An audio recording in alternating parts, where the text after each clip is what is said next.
Most of my own robot designs use controllers or pre-programmed routines so that I can make the important decisions on behalf of my robots. But as my designs get more ambitious, there's becoming too many parts for me to individually control. I wanted to see if I could create a platform and a framework to give my robots agency to make their own decisions.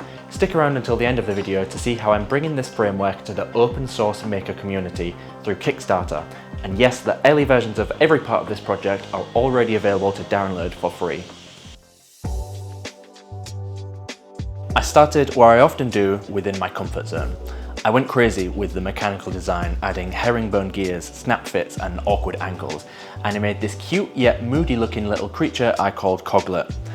At this stage, I was basically just enjoying myself, seeing how tightly I could cram some of these different mechanisms into such a small space, and not giving much thought to the bigger picture just yet. I won't delve too deep into the mechanical design because I already covered it in my previous Coglet video, but suffice to say that everything up until this point was basically just me experimenting and having fun. I ended up with 9 servos and a control system that ran on an external computer or Raspberry Pi. But I knew that to really make this project work, it would need to function as an individual unit and not be tethered to a PC or lugging around a bulky Raspberry Pi. I think there are a few screws loose somewhere. Put me back together, please. Now, a lot of my projects end with the first benchmark or showcase, but I wanted to really optimize this one. I had a lot of different parts to redesign, and every different part influenced each other. For example, I needed to design what sort of framework the code would operate within. This influenced how big the PCB would end up being, and that affected the size and shape of the overall robot body. But the design of the robot body included how many motors and how much power they would need, and that affected how the code would look and how the PCB needed to be designed. Everything was interconnected. It was at this point in the project that I got into this wheel of despair, where I jumped between different things I needed to do, but I couldn't make a solid decision for fear of how each element affected every other element. Now might be a good time to end it all. What I'd really been missing this whole time was a starting point, like a benchmark, and that came to me in the form of Xiaozhi AI, an open source project built for ESP32, bridging the gap between onboard applications like controlling motors and cloud services like LLMs and image processing, and also having some tools for local chatbot functionality. The documentation and support for this project is fantastic, so long as you know a Chinese guy who can log into Feishu and access the translated version.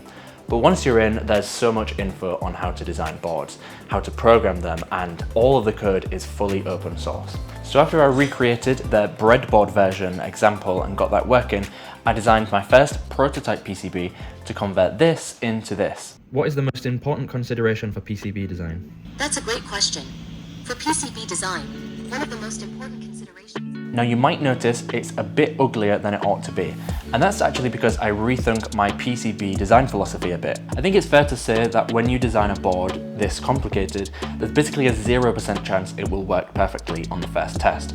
So rather than try to make your final product straight away, make something easier to design quickly, but also that lets you test it, diagnose issues and make your fixes more easily. And if you're a casual electronic engineer like me, and you're looking at a project like this and thinking, how could I ever make something so complicated?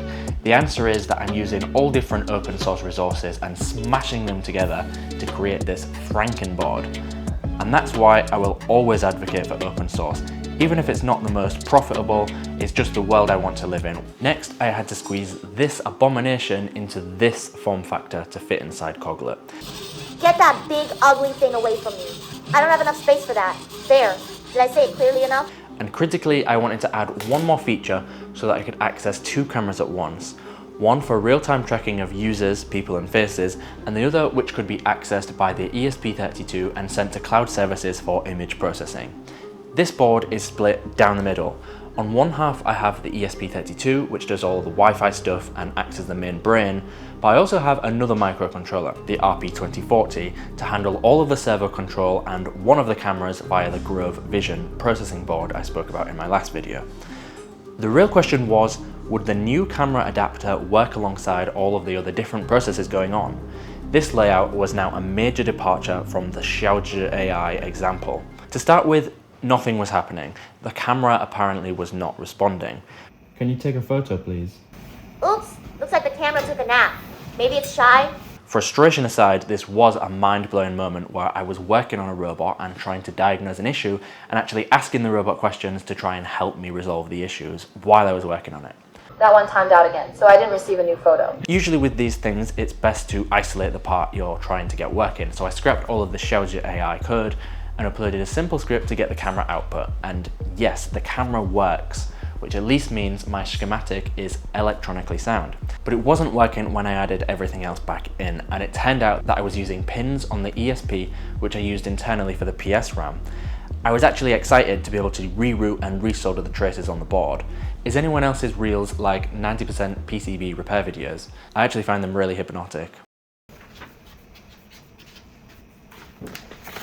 Coglet, take a photo of the maths equation in front of you and tell me the answer, please. I checked, looks like it's 1, 1 equals. The answer is 2. Simple and sweet. Nice.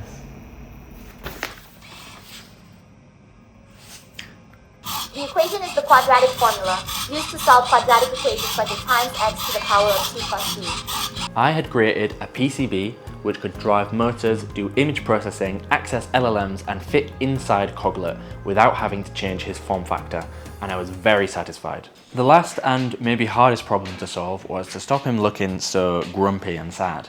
I did think maybe that was part of his appeal, and so you can still download Grumpy Coglet, but his expression didn't quite match the upbeat tone of most of Coglet AI's default voices. To start with, it was pretty straightforward to just enlarge the pupils, turn his frown upside down, and change the angle of his eyelids, but somehow I still felt more affection for Grumpy Coglet, so I started to invent some different skins. I grew up with a lot of sci-fi art books and video games, so I spent probably way too long to design this Gundam-esque Coglet shell in Nomad Sculpt on the iPad, and then I also made Evil Coglet and Cat Coglet just for some variety. But a big part of the personality and character is obviously animation, and it was still a pretty big missing piece of the puzzle how I could give Coglet some animation and make it synchronized with the words he was saying. So I wrote some code to add into Coglet AI to get an emotion out of the response, which I could use to animate Coglet while he speaks his response. Fortunately, Coglet AI has an emoji system already, so I used this as a starting point and I made it so that each time there was a status change to that emoji emotion, I would send that as a command to Coglet's motor control system. Coglet, can you tell me a happy story in 10 words or less? Once upon a time, a little rabbit found a magic radish that glowed like the sun. When he took it home, it filled his whole burrow with warm light and made all his friends dance in the moonlight. The best part? The radish never stopped shining, and everyone in the meadow lived happily ever after. And I want you to act like you have to think really hard. Oh my! This is so hard. I'm thinking, really, really, deeply. Is this what you meant? I think you could work on your delivery, maybe.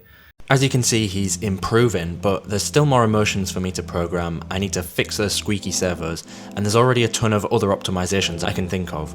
I'm starting a Kickstarter campaign to give me the budget to make these last optimizations and find manufacturers so we don't have to dodgily solder our microphones and USB connectors and have 100 different adapters for the different cameras Coglet uses.